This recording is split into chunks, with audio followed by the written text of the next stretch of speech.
نحمده ونصلي ونسلم على رسوله الكريم أما بعد أعوذ بالله من الشيطان الرجيم بسم الله الرحمن الرحيم النبي أولى بالمؤمنين من أنفسهم صدق الله العظيم وصدق رسوله النبي الكريم الأمين ونحن على ذلك لمن الشاهدين والشاكرين والحمد لله رب العالمين إن الله وملائكته يصلون على النبي يا أيها الذين آمنوا صلوا عليه وسلموا تسليما اللهم صل على سيدنا ومولانا محمد معدن الجود والكرم وآلہ وصحبہ وبارک وسلم. سب حضرات پڑھیے الصلاۃ والسلام علیک یا رسول اللہ وعلی آلک واصحابک. حمد و صلاۃ کے بعد انتہائی عزت و تکریم کے لائق حضرات علماء، مشائخ اور سادات، بڑے ہی قابل صد احترام دوستوں، بھائیوں اور بزرگوں، آج کی یہ خوبصورت محفل پاک آپ اس کی غرض و غایت ہمارے بھائی سے سماعت کر رہے تھے. اللہ تعالیٰ دوستوں کا یہ محنت کرنا، بندوبست کرنا اپنی بارگاہ میں قبول فرمائے. میری کچھ دنوں سے طبیعت اوپر نیچے ہو گئی تو کچھ پروگراموں کی ترتیبیں بعض جگہ معذرت ہوئی، بعض کے وقت تبدیل کرنے ہوئے. ان دوستوں کو بھی تھوڑی اس لحاظ سے دشواری ہوئی. امید ہے کہ اللہ تبارک و تعالی ہماری کوششوں کو، کاوشوں کو اخلاص کا جذبہ عطا فرمائے گا اور پھر اس اخلاص کی برکت سے اللہ تعالیٰ قبولیت بھی نصیب فرمائے گا. چند ایک گزارشات آپ کی خدمت میں عرض کرنی ہے. اللہ تعالیٰ نے قرآن مجید میں ہمارے نبی پاک علیہ السلام کے ساتھ رشتہ بیان فرمایا ہے. ارشاد فرمایا کہ النبی اولی بالمؤمنین من انفسہم، فرمایا نبی کریم علیہ السلام مومنوں سے ان کی جانوں سے بھی زیادہ قریب ہیں. عزیز دوستو، بہت سارے دنیا میں رشتے انسان کے ہوتے ہیں، لیکن کچھ رشتے بہت گہرے احساس کے رشتے ہوتے ہیں. ان سب رشتوں میں ہمارا سب سے حساس رشتہ نبی کریم علیہ السلام کے ساتھ، اور قرآن مجید نے فرمایا کہ یہ محبوب تمہاری جانوں سے بھی تمہارے زیادہ قریب ہے. آج تک کوئی نہیں بتا سکا کہ جان انسان کے جسم کے کتنا قریب ہوتی ہے، تو جو جان سے بھی زیادہ قریب ہے. نبی کریم علیہ السلام اپنی امت کے لیے بہت زیادہ احساس فرماتے. یہ جو ہر عنوان پر آپ کو نبی پاک علیہ السلام کے ارشادات ملتے ہیں، تعلیمات ملتی ہیں، تربیت ملتی ہے، اس کی بھی وجہ یہ ہے کہ اللہ کے محبوب علیہ السلام بہت احساس فرماتے اپنی امت کا، جگہ جگہ پہ سمجھاتے، قائل کرتے. ہمارے اندر جتنی بھی کمزوریاں ہیں حضور علیہ السلام نے ان سب کی نشاندہی فرمائی. جن رستوں پہ ہمیں چلنا تھا ان سب رستوں کو واضح کر کے کھول کے حضور نے بیان فرمایا. اس کا نتیجہ یہ نکلا کہ امت مسلمہ کے پاس نصاب زندگی اتنا زیادہ ہے کہ کسی سے بھی کوئی چیز مستعار نہیں لینی پڑے گی، کسی سے بھی کوئی چیز ادھار نہیں مانگنی پڑے گی. سارا کچھ رسول کریم علیہ السلام نے ہمیں اپنے فضل سے اور اپنی رحمت سے عطا فرمایا.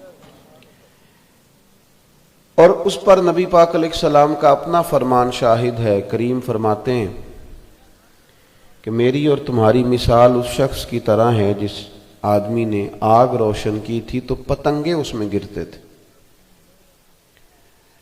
تو وہ ان پتنگوں کو روکتا تھا کہ تم اگر آگ میں گرو گے تو جل جاؤ گے.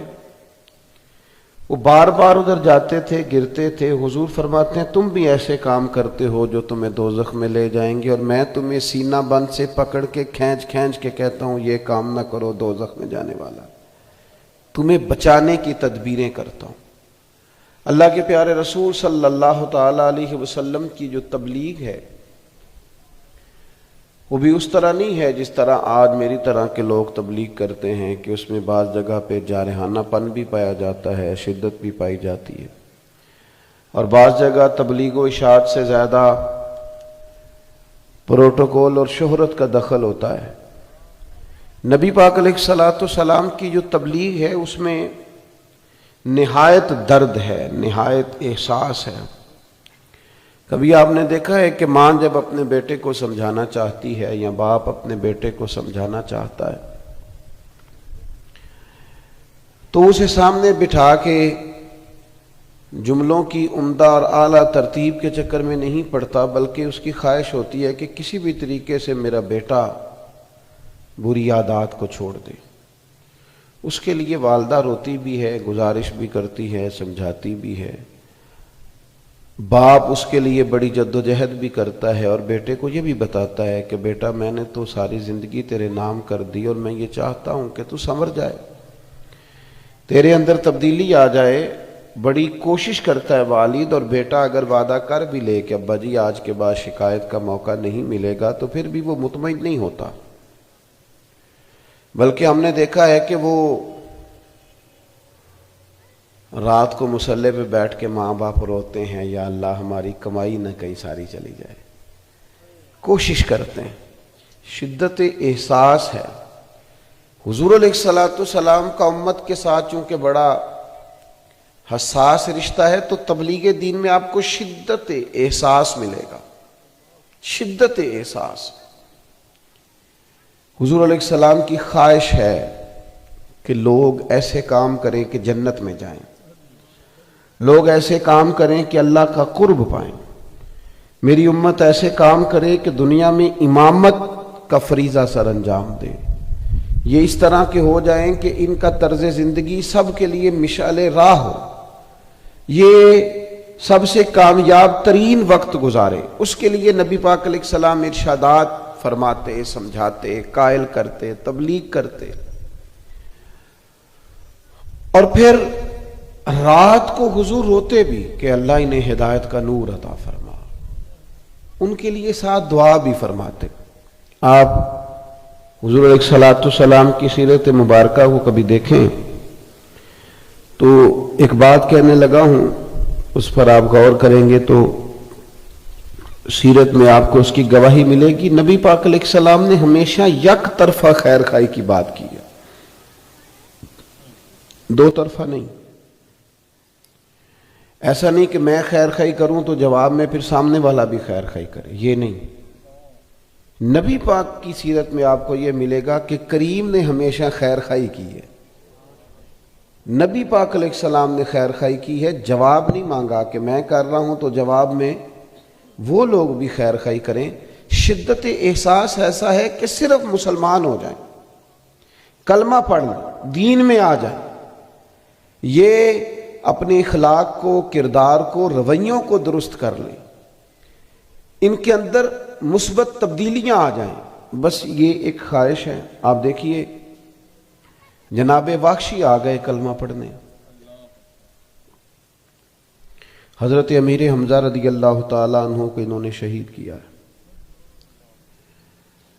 اور وہ شہادت اتنی دردناک ہے کہ نبی کریم علیہ السلام نے گویا سب سے زیادہ آنسو ہی شاید اس وقت بہائے ہوں جب حضرت امیر حمزہ کی شہادت ہوئی، اور وہ دردناک ہے۔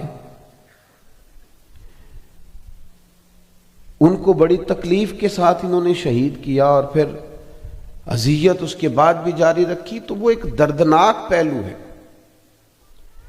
لیکن ایسا شخص آپ کے سامنے آ کے کھڑا ہو جائے جس کی دی ہوئی تکلیف کو آپ نے بڑی شدت سے محسوس کیا ہو، وہ ہمارے ہاں تو معاف کرنے کا مزاج ہی نہیں، طبیعت ہی نہیں۔ وہ 30-40 سال پہلے جب ہماری شادی ہونے لگی تھی تو اس وقت کہیں سسرال والوں نے کوئی ایک بات کر دی تھی، عمر بیت گئی، اب بچے بھی بیائے گئے، پر ہم وہ بات بھولنے کو تیار ہی نہیں۔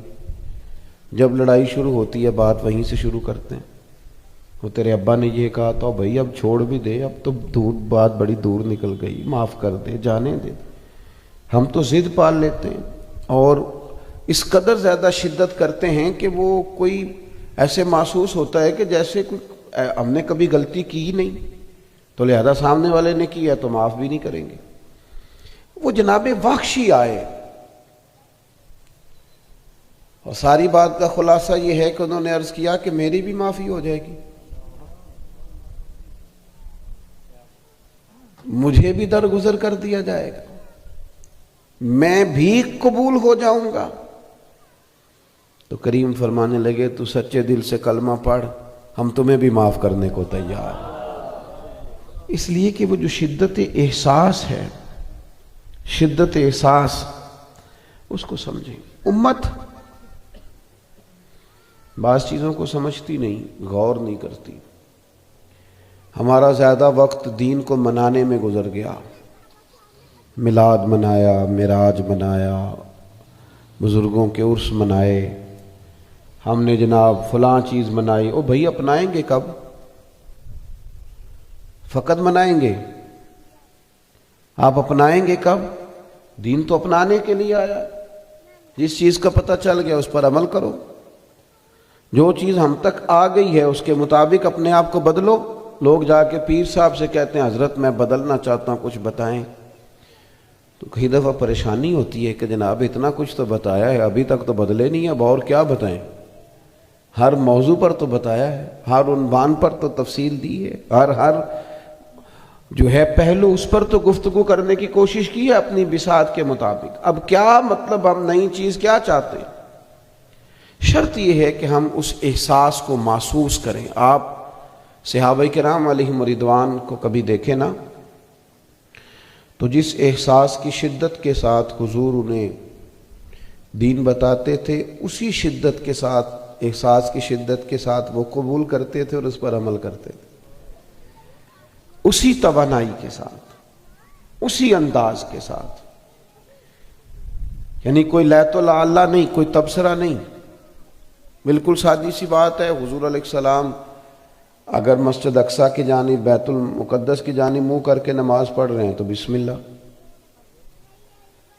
اور اگر سرکار نے دوران نماز ہی رخ انور بیت اللہ شریف کی طرف موڑ لیا ہے، خانہ کعبہ کی طرف، تو تبصرہ پھر بھی کوئی نہیں۔ بس جہاں تیری جھلک دیکھی وہیں ڈوب گئے، کوئی تبصرہ نہیں۔ اگر اس طرف کہیں گے تو ٹھیک ہے، اس طرف کہیں گے تو، یہاں تو لوگ حکمتیں پوچھتے ہیں، کہتے ہیں کہ بتائیں اسلام نے سود منع کیا ہے تو وجہ، بھئی وجہ کیوں بتائیں؟ غلام بھی وجہ پوچھتے ہیں، غلام بھی وجہ پوچھتے ہیں۔ آپ اپنے خادم سے کہیں جا 5 کلو چینی لے کے آ، تو وہ آپ سے کہ کیا کرنی ہے، 2 کلو منگا لو، تو اجازت دیتے ہو پوچھنے کی؟ ایک طرف غلامی کا دعویٰ ہے نبی پاک کی اور دوسری طرف حکمتیں پوچھتے ہو، یہ کیا بات ہوئی؟ آپ نے رکھا ہوا ہے نا خادم، گاڑی ڈرائیور رکھا ہے، تو آپ نے گاڑی کو کھڑا کیا ہے پیٹرول پمپ پہ، تو آپ نے اس سے کہا 10,000 کا پیٹرول ڈال دو، تو وہ کہنے لگا نا جناب 5 کا ڈلوائیں، تو آپ اسے اجازت دیتے ہیں یہ کہنے کی؟ تو پھر وہ اگر آپ سے پوچھے 10 کا کیوں ڈلوا رہے ہو، تو آپ کہیں گے پیسے بھی میرے، گاڑی بھی میری، تجھے چلانے کا کہا ہے، جو کام کا ہے نا وہ دھیان سے کر۔ یہ بڑے عجیب قسم کے آج کل ہمارے دعوے ہیں، اللہ ماشاءاللہ غلامی کے۔ لوگ کہتے ہیں پہلے حکمت کا پتہ چلے، فلانی چیز ناجائز کیوں اور فلانی جائز کیوں؟ بھائی یہ تو کلمہ پڑھنے سے پہلے کی باتیں ہیں، جب کلمہ پڑھ لیا تو پھر تو غلامی غلامی ہے۔ امام احمد بن حنبل نے غلام خریدا، گھر لائے تو فرمانے لگے تیرا نام کیا ہے؟ کہنے لگا حضور غلاموں کا نام نہیں ہوتا، بس آپ اشارہ کر دیں گے میں سمجھ گیا ہوں کہ مجھے پیغام آ گیا۔ فرمایا کھائے گا کیا؟ عرض کرنے لگا حضور غلاموں کے نخرے نہیں ہوتے، جو ٹکڑا ملا۔ امام صاحب کہتے ہیں مجھے وجد ہو گیا غلام کی بات پر۔ میں نے کہا یہ کمرے ہیں، کوئی پسند کر لے، کہاں رہو گے؟ تو کہنے لگا حضور جہاں آپ نے کہنا ہے سو جا، چپ کر کے سو جاؤں گا، سانو قید سجن دا گہنا ہے، وہ جنج رکھے اساں اونج رہنا ہے۔ غلام اور کہانیاں اور باتیں، جس شدت احساس کے ساتھ حضور نے تبلیغ فرمائی، اسی احساس کی شدت کے ساتھ صحابہ نے عمل کیا۔ نبی کریم خطبہ ارشاد فرما رہے ہیں جمعے کا، ایک صحابی کھڑے ہو گئے تو کریم نے فرمایا بیٹھ جاؤ. بڑی سادی سی بات تھی، عام سی بات تھی. ایک شخص کھڑا ہو گیا، حضور فرمانے لگے بیٹھ جاؤ.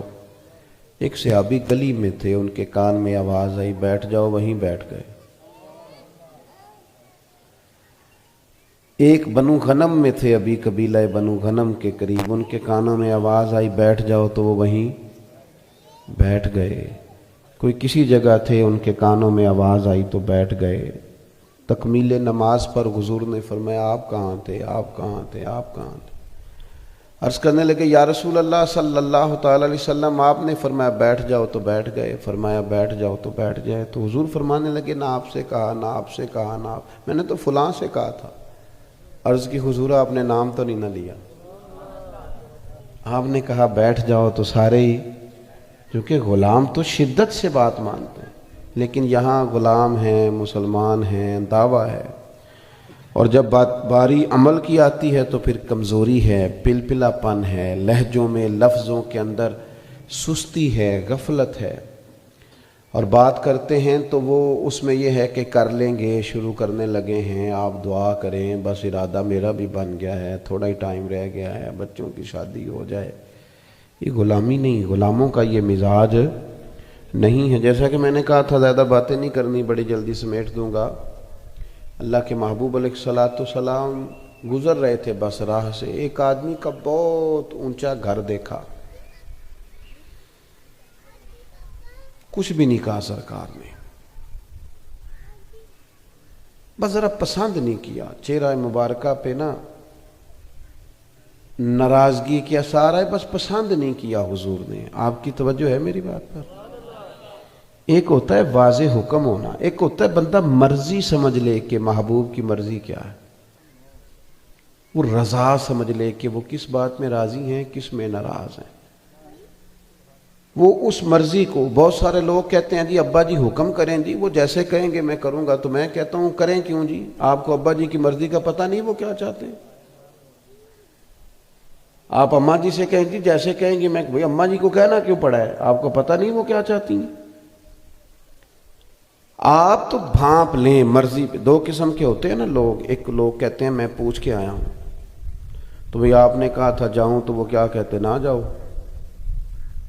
میں اجازت لے کے آیا ہوں، بھئی آپ نے مانگی تھی تو دینی تو تھی اجازت. ایک اجازت ہوتی ہے، ایک مرضی ہوتی ہے. وہ مرضی کیوں نہیں آپ تلاش کرتے، وہ بھانپتے کیوں نہیں؟ معرفت الہی یہ ہے، حضور کی غلامی یہ ہے کہ بندہ نہ اس مقام تک پہنچ جائے کہ رب رسول کی رضا کیا ہے، پھر اپنے آپ کو اس رضا میں وہ ڈھالنا شروع کر دے، اس کی طبیعت ہو، وہ ڈھل جائے، اس کا مزاج بن جائے. تو اللہ کے محبوب علیہ السلام گزرے تو وہ مکان بڑا اونچا انہوں نے بنایا تھا. حضور کے چہرے پہ ناراضگی آئی. لوگوں نے بتایا کہ حضور گزرے تو آپ کا وہ مکان پسند نہیں آیا. جائز ہے اگر کسی کے پاس حلال پہ جتنا مرضی اونچا بنائے، جائز ہونا بھی اور بات ہے، اور حضور کی پسند ہونا یہ بھی اور بات ہے. تو بہت اونچا تھا، بلند و بالا تھا. حضور گزرے، پسند نہیں آیا. تو صحابی نے جا کے پوچھا نہیں یا رسول اللہ کیا کروں، گرا دوں، رکھوں کہ نہ رکھوں، بیچ دوں؟ حضور کو نہیں پسند آیا. جس شدت سے تبلیغ ہوئی اسی شدت سے فرما برداری، نہیں پسند آیا. انہوں نے کدال پکڑا، کئی پکڑی، اوزار پکڑے، سارا مکان گرا دیا. بہت نہ رکھا جتنا ضرورت کا تھا، باقی اوپر سے سب گرایا. پھر آ کے بتایا نہیں، نمبر نہیں بنائے کہ وہ جی آپ کو نہیں پسند تھا تو میں نے گرا دیا، ایسا نہیں کیا. مثال دے رہا ہوں، ہمارے ہاں لوگ کرتے ہیں نا جی، کوئی کام کر کے پھر ان کو اپنے نمبر بھی شمار کروانے ہوتے ہیں، پتہ چل جائے. اور بعض ایسے لوگ ہیں اس جگہ جا کے نمبر شمار کراتے ہیں جہاں کرانے نہیں چاہیے. نمبر شمار کرانا منع ہے، وہاں بھی وہ کوشش کرتے ہیں. بتایا نہیں، کہا نہیں. حضور پھر وہاں سے گزرے، فرمایا اس کے مکان کا کیا ہوا؟ یا رسول اللہ آپ کو پسند نہیں نہ آیا تھا تو گرا دیا. اب میرے کریم راضی ہوئے. اب جو دعائیں نبی کریم نے دی وہ سرمایہ ہے. اب جو محبوب کے چہرے پہ ان کے لیے مسکراہٹ آئی، اس پر ساری دنیا واری جا سکتی ہے. اس پر سب کچھ قربان کیا جا سکتا ہے۔ تو میرے عزیز، شدت احساس کی حضور کی بارگاہ میں، اور پھر غلاموں میں بھی شدت اسی طرح غلامی کرنے کی۔ ایک بات اور آپ سے عرض کر کے پھر میں اپنی بات سمیٹنے کی طرف آتا ہوں۔ میں آپ سے عرض کروں، انسان اپنا خود ڈاکٹر ہوتا ہے، اسے پتہ ہوتا ہے کون سی چیز کھانے سے میری طبیعت خراب ہو جاتی ہے اور کون سی چیز میں استعمال کروں تو میری طبیعت میں افاقہ ہوتا ہے۔ ایسا ہوتا ہے کہ نہیں؟ جلدی جلدی بتا دو، نہیں ہوتا تو تب بھی بتا دو، میں سجدہ صاف کر لوں۔ ہوتا ہے ایسے؟ پتہ ہوتا ہے نا، بہت سارے بندے کہتے ہیں یہ چیز نہیں کھانی جی، میری طبیعت اس سے خراب ہوتا ہے نا ایسے۔ تو پھر ایک لفظ بولتے ہیں بالعموم لوگ کہتے ہیں بندہ اپنا ڈاکٹر خود ہوتا ہے، اسے پتہ ہوتا ہے۔ مجھے بھی پتہ ہے کون سی چیز میں استعمال کر لوں تو میری طبیعت پر بوجھ بنتا ہے۔ اسی طرح نا ہمیں اپنی روحانی زندگی کا بھی پتہ ہوتا ہے۔ کس بندے کی صحبت میں بیٹھوں تو میرا نماز پڑھنے کو دل کرتا ہے، اور کس کے پاس بیٹھوں تو مجھے غافل کرتا، کس کے پاس بیٹھوں تو مجھے وسوسے آتے، اور کس کے پاس بیٹھوں تو میری طبیعت میں سکون رہی۔ ہمیں خبر ہوتی ہے کہ کیا آج کل میرے دل میں دنیا بس گئی ہے، زیادہ مال کی طلب آ گئی ہے، شہرت کی طلب۔ آپ کو آواز آ رہی ہے میری دوستوں؟ یہ اکثر یہ چیزیں ہمارے ساتھ ہوتی رہتی ہیں۔ اب کرنے کا کام یہ ہے کہ جب ہمیں پتہ چل جاتا ہے نا یہ چیز کھانے سے طبیعت خراب ہوتی ہے، تو لازمی ضرورت یہ ہے کہ بڑا دل بھی چاہے تو ہم وہ چیز استعمال نہ کریں۔ اسی طرح کوشش کریں، جہاں جانے سے غفلت پیدا ہوتی ہے، جہاں جانے سے دل سخت ہوتا ہے، جہاں جانے سے ہمارے دینی اور روحانی معاملات میں خرابی پیدا ہوتی ہے، ان جگہوں سے خود بخود بچیں۔ جہاں جانے سے روحانی ترقی پیدا ہوتی ہے، جہاں جانے سے ہم سمجھتے ہیں عبادت کا ذوق بڑھتا ہے، اللہ کی جانب توجہ جاتی ہے، سنت شریعت پر عمل کرنے کا جذبہ پیدا ہوتا ہے، وہاں اپنے آپ کو لے جائیں، ان رستوں پہ چلیں، اچھی صحبتوں کا انتخاب کریں، اچھے خیالات کے لوگوں کے پاس بیٹھیں۔